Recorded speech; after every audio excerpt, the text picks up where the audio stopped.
नमस्कार दोस्तों, जय श्री कृष्णा, राधे राधे। स्वागत है आपके चैनल रिताई भक्ति में। तो आज हम आपसे बात करेंगे स्त्रियों की ऐसी कौन सी 3 चीजें हैं जो हर वो पुरुष को देखनी चाहिए। दोस्तों, आज की जो कहानी है बहुत ही ज्ञानवर्धक और मोटिवेशनल कहानी है। दोस्तों, आज के वीडियो में हम आपसे बात करेंगे आखिर पत्नी की वो कौन सी 3 चीजें हैं जो हर वो पुरुष को देखनी चाहिए। दोस्तों, जो पुरुष अपनी पत्नी की ये 3 चीजें देखता है वह अपने जीवन में कभी भी गरीब नहीं रहता है और उसके घर में सदैव माँ लक्ष्मी का वास रहता है और माँ लक्ष्मी की कृपा दृष्टि सदैव उनके ऊपर बनी रहती है। दोस्तों, आज की वीडियो में हम आपको बताएंगे आखिरकार वो कौन सी 3 चीजें हैं। दोस्तों, उससे पहले आप सभी से निवेदन है, यदि आप मेरे चैनल पे नए हैं तो मेरे चैनल को सब्सक्राइब जरूर कर ले और मेरे चैनल पे पुराने हैं तो मेरे वीडियो देखने के लिए धन्यवाद। क्योंकि दोस्तों, हम अपने चैनल पर रोजाना ऐसे ही ज्ञानवर्धक और मोटिवेशनल वीडियो डालते रहते हैं। और कमेंट्स बॉक्स में जय श्री कृष्ण जरूर लिखिएगा। आपका हर कमेंट्स, हर लाइक हमारे लिए महत्वपूर्ण है। तो आपसे हाथ जोड़कर निवेदन है कि मेरे इस चैनल को सब्सक्राइब जरूर कीजिएगा। तो चलिए वीडियो शुरू करते हैं। आज की इस प्यारी सी वीडियो और प्यारी सी कहानी से हम जानते हैं। दोस्तों, एक बार की बात है, एक गांव में एक आदमी रहता था। वो अपनी पत्नी से बहुत ही ज्यादा परेशान था क्योंकि उसकी पत्नी अपने पति से बात बात पे लड़ाई झगड़ा करती थी। उसके घर में एकदम से कंगाली छा गई थी। ना ही उसके घर में खाने के लिए दाने थे, ना ही पीने के लिए पानी, ना ही पहनने के लिए वस्त्र थे। दोस्तों, रोज रोज के कलेश से वो पुरुष अपनी पत्नी से परेशान हो गया था। एक बार की बात है, वो आदमी अपने घर से जंगल की ओर निकल गया था। जंगल में जाते जाते उस आदमी को एक साधु से मुलाकात होती है। तब वो आदमी वो साधु के पास बैठ जाता है और बैठ के रोने लगता है। दोस्तों, वो साधु उस आदमी से पूछते हैं, पुत्र आखिर तुम्हें हुआ क्या है, तुम क्यों रो रहे हो। तब वो आदमी उस साधु से बोलता है, महात्मा जी, मेरे घर में मेरी पत्नी और 2 छोटे छोटे बच्चे हैं। मेरी पत्नी मेरी कोई भी बात नहीं मानती है, बात बात पे मुझसे लड़ाई और झगड़ा करती है, जिसकी वजह से मेरा एक छोटा सा बिजनेस था वो भी बंद हो गया। अब हम घर में दाने दाने के लिए मोहताज है। हमारा बहुत ही बुरा हाल है। ना खाने के लिए भोजन है, ना पीने के लिए पानी है, ना पहनने के लिए वस्त्र है। लेकिन मैं अपनी पत्नी को समझाता हूँ वो लड़ाई झगड़े ना करे, इसके बावजूद भी वह रोज लड़ाई झगड़ा करती है। इस वजह से मैं बहुत दुखी हूँ। इस वजह से मैं अपना घर छोड़ के आपकी शरण में आया हूँ। दोस्तों, वो साधु महाराज उस आदमी को बोलते हैं, पुत्र तुम रो मत, आज मैं तुमको वो 3 चीजें बताने जा रहा हूँ। जो पुरुष अपनी पत्नी की वो 3 चीजें देखता है वह पुरुष अपने जीवन में कभी भी गरीब नहीं रहता है और ना ही उसके घर में कभी लड़ाई झगड़े होते हैं। इतना ही नहीं, उसके बिजनेस में तरक्की भी होती है।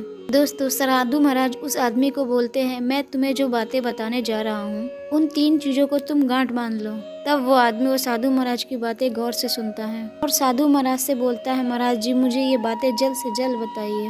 वो कौन सी 3 चीजें जो हर पति को अपनी पत्नी के देखनी चाहिए। दोस्तों, तब साधु महाराज उस आदमी को एक कहानी सुनाते हैं। तो चलिए दोस्तों, सुनते हैं गुरु जी से इस कहानी के बारे में। एक समय की बात है, एक नगर में एक सेठ रहा करता था। उस सेठ का बहुत बड़ा व्यापार था। उस घर में सेठ और उसकी पत्नी रहा करती थी। उस सेठ और सेठानी में आपस में बहुत ही प्रेम था। उनके घर में कभी भी लड़ाई झगड़ा, किसी भी प्रकार का कोई कलेश नहीं होता था। इसलिए उनके घर में सदैव माँ लक्ष्मी का वास होता था।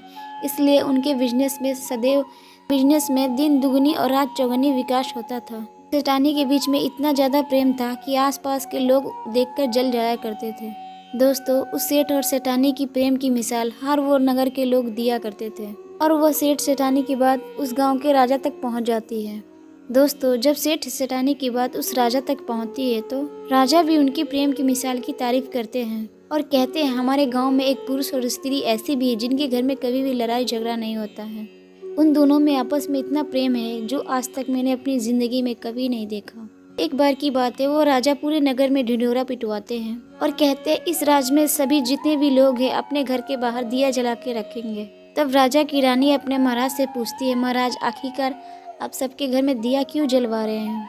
राजा रानी की बात सुन के राजा जी बोलते हैं, दीपक प्रेम की निशानी होती है। जिसके घर में दीपक जलता है उनमें सदैव ही प्रेम बना रहता है और मैं ये चाहता हूँ जो प्रेम सेठ और सेठानी के बीच में हो वही प्रेम इस नगर के वासियों के बीच में रहे और इस नगर के हर वो पत्नी और पति के बीच में उतना ही प्रेम रहे। इसीलिए मैं हर वो घर में दीपक जलवाना चाहता हूँ। दोस्तों, राजा के सैनिक पूरे नगर में ढिढोरा पीटते हैं और कहते हैं सभी के घर में दीपक रात भर जलना चाहिए। दोस्तों, राजा की बात मानकर सभी नगरवासी अपने अपने घर में दिया जलाते हैं, लेकिन जैसे ही आधी रात होती है सबके घर के दिए बुझ जाते हैं। लेकिन वो सेठ और सेठानी के घर के दीपक कभी भी नहीं बुझते हैं, क्योंकि दोस्तों दीपक प्रेम की निशानी होती है और जो सेठानी थी वो सदैव अपने घर के दीपक को जलाए रखती थी, जिससे सेठ और सेठानी का प्रेम बरकरार रहे। लेकिन दोस्तों, जो सेठानी थी वो अपनी मनमानी काम करती थी, जो उनका मन करता था वही करती थी। लेकिन सेठ को इस बात से कभी कोई दिक्कत नहीं होता था, क्योंकि सेठ बहुत ही समझदार था। वो सोचता था यदि मैं अपनी पत्नी से रोक टोक करूंगा तो घर में बेवजह ही लड़ाई होगा। दोस्तों, इसीलिए सेठ सेठानी की कई बातों को नज़रअंदाज किया करता था। वो इसीलिए अनदेखा करता था ताकि पति पत्नी के बीच में प्रेम बरकरार रहे। एक दिन की बात है दोस्तों, राजा रानी छत के ऊपर खड़े होकर अपने घर पे नगर का नज़ारा देख रहे थे। राजा रानी देखते हैं कि पूरे नगर में अंधेरा था, लेकिन सेठ सेठानी के घर में दीपक जल रहा था। तब राजा रानी से बोलता है, देखो सेठ सेठानी के बीच में कितना प्रेम है। सभी के घर का दीपक बुझ गया है, लेकिन सेठ सेठानी के घर का दीपक अभी भी जल रहा है। इसका मतलब ये है कि सेठ सेठानी के बीच में बहुत ही अधिक प्रेम है।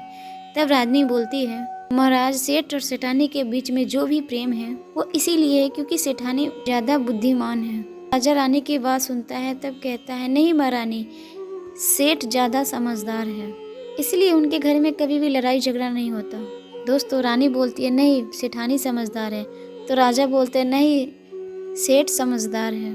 दोस्तों, सेठ और सेठानी की बात लेकर राजा और रानी में बहस होने लगती है। तब राजा बोलता है, देखो हमें बहस करने की जरूरत नहीं है, क्यों ना हम दोनों उनका एक परीक्षा लिया जाए। परीक्षा में जो पास होगा वही समझदार होगा। राजा और रानी अपने बात से सहमत हो गए और उन दोनों की परीक्षा के लिए तैयार हो जाती है। दोस्तों, तब राजा अपने महल में जाता है और अपनी दासी को बुलाता है और अपनी दासी से बोलता है, उस सेठ के पास जाओ और जो जो मैं तुमसे बोल रहा हूँ वो जाकर सेठ को बोलना। बोलती है, ठीक है महाराज। और राजा की बात सुनकर फिर वो सेठ के पास जाती है। समय सेठ की पत्नी गई थी बाजार से कुछ सामान लेने के लिए।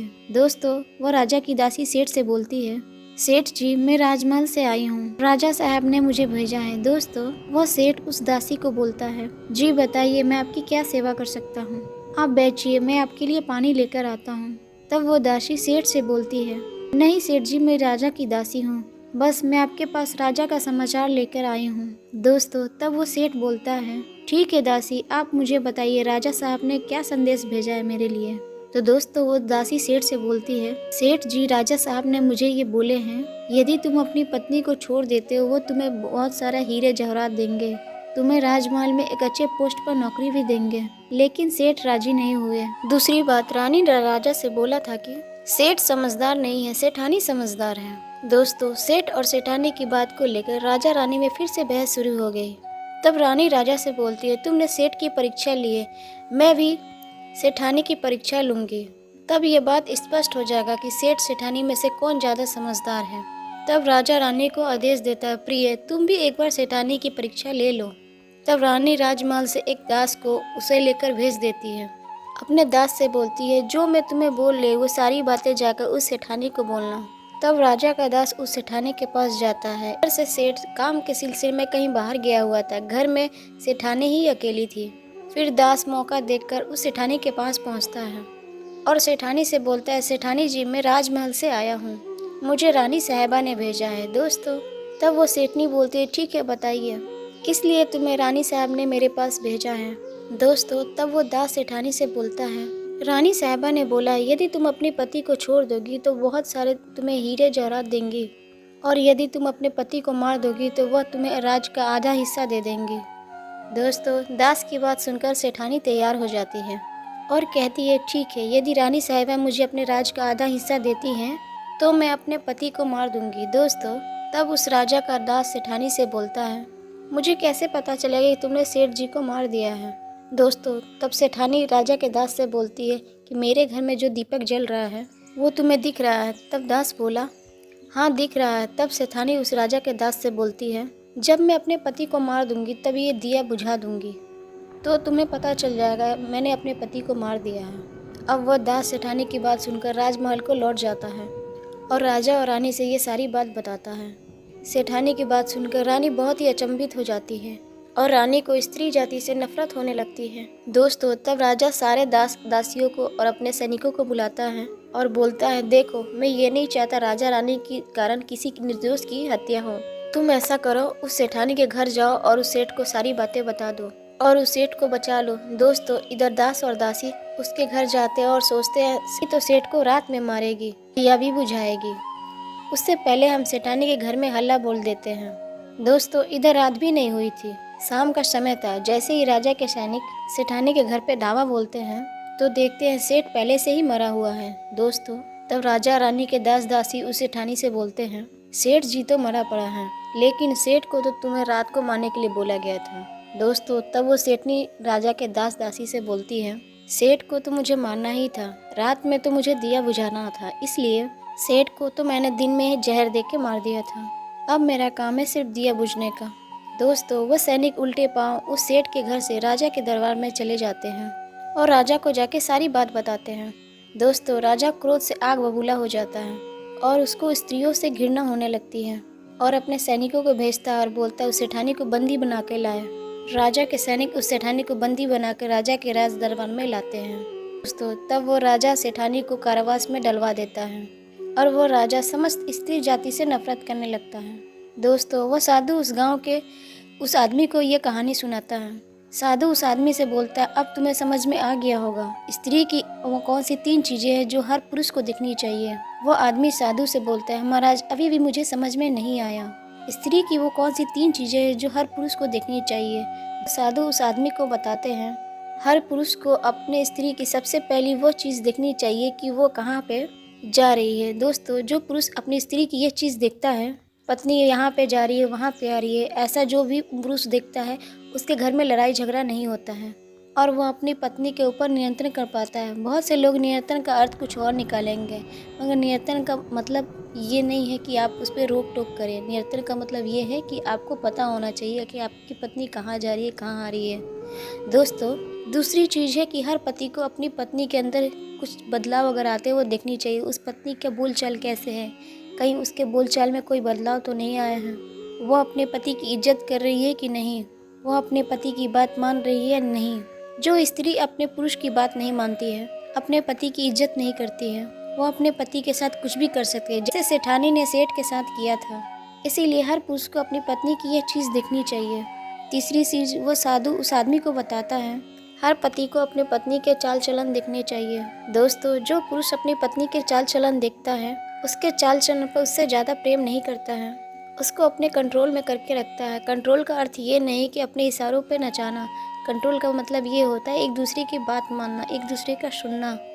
उस घर में लड़ाई झगड़ा नहीं होता है, पतियों की बात माननी चाहिए और पत्नियों को पति की बात माननी चाहिए। इससे हमारे पति पत्नी के रिश्ते में हमेशा प्रेम बना रहता है। दोस्तों, जो स्त्रियां अपने घर में मनमानी चलाती हैं, अपने पति की बातों को नहीं मानती हैं, उनके घर में इस तरह की मुसीबत ज़रूर आती है। दोस्तों, ये 3 बातें साधु महाराज उस आदमी को बताता है और फिर वो आदमी इन चीज़ों को गांठ बांध लेता है और साधु जी को प्रणाम करता है और अपने घर को चला जाता है। दोस्तों, मैं उम्मीद करती हूँ कि आपको इस कहानी से बहुत कुछ सीखने को मिला होगा। सच्ची श्रद्धा से कमेंट्स बॉक्स में ज़रूर लिखिए, हर हर महादेव, जय श्री कृष्णा, राधे राधे। देवों के देव महादेव से मनोकामना करती हूँ कि आप सभी की रिश्ते को मजबूत बनाएं और कभी भी पति पत्नी के बीच में झगड़ा ना हो, प्रेम बना रहे। तो फिर मिलते हैं नए वीडियो के साथ, नए विषय के साथ, आपके अपने चैनल रीतावी भक्ति में। तो इस चैनल को अगर अभी तक आपने सब्सक्राइब नहीं किया तो हाथ जोड़ से निवेदन है कि आप मेरे चैनल को सब्सक्राइब कर लें, ताकि ऐसे ही ज्ञानवर्धक जानकारी आप तक पहुंचती रहे। तो मिलते हैं आपके अपने चैनल रीतावी भक्ति में। नमस्कार।